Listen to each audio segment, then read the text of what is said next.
you would think that Ted Cruz had joined a whites-only club or something. I mean, just, speculating. I mean, what in the world? No. Sheldon Whitehouse is the one who did that, and he's not only did it, he still did it, and he's defending what he says is the tradition. And there is no condemnation from Democrats towards Sheldon Whitehouse. You remember this video? This is from yesterday. Listen to this. Back in 2017, you had expressed concerns about the membership of the all-white Bailey's Beach Club, said that you hoped it would become more diverse. Now, your family's been members, your wife is one of the largest shareholders. Has there been any traction in that? Are there any minority members of the club now?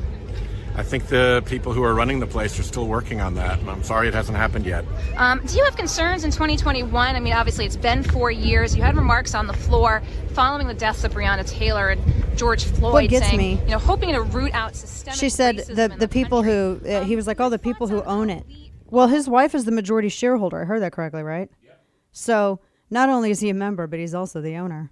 Wow. So a whites own, wouldn't that be him if they're the majority shareholder? Wouldn't it be up to them to make that determination? Kane, tell everybody how that works. Yeah. Majority shareholders definitely have a heavy say. Let's just put it that way. A heavy say, you say. I say that. You say a heavy say. I say it. No, he says it's tradition. It's tradition for Democrats. And then I watched the New York Post. They reached out to his campaign and they were saying, "Oh no, they're letting in people of color to the Bailey Beach Club, the Bailey Beach Club. They're letting in people of color at the Bailey Beach Club at the BBC, as you know, the Bailey Beach Club. Well, if there's nothing to be worried about, why is the biggest shareholder saying that they need to work on it and fix stuff? What do they need to work on and fix if it's all okay? Wow, it's a mystery. I don't know. If only we had an entity that asked questions of our sitting elected officials. No, he says it's tradition. It's tradition for Democrats, right? No, it was tradition.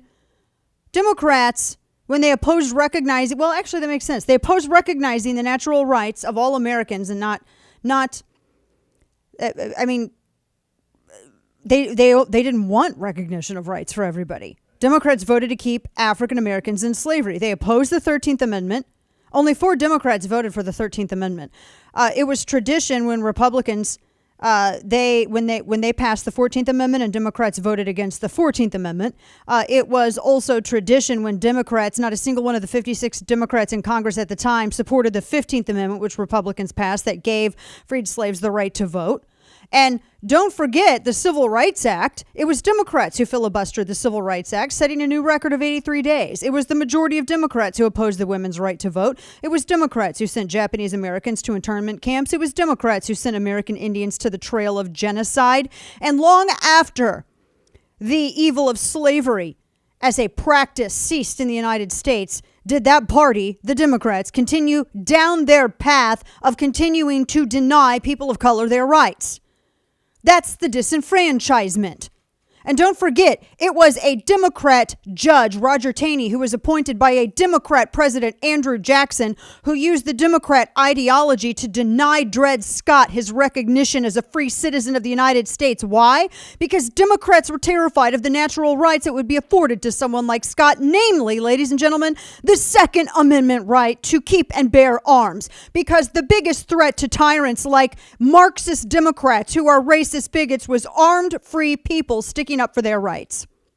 So yes, that is the tradition that Sheldon Whitehouse is talking about protecting. That is the tradition that Democrats right now sitting in Washington, D.C. are pretending to ignore. That, ladies and gentlemen, is the tradition that the media is working overtime to protect by only writing very, very little, if anything at all, about Sheldon Whitehouse, a sitting U.S. senator who is getting no flack at all from his own party, who are too busy trying to bully the remaining non-racist moderates that they have out of their party. That's the tradition.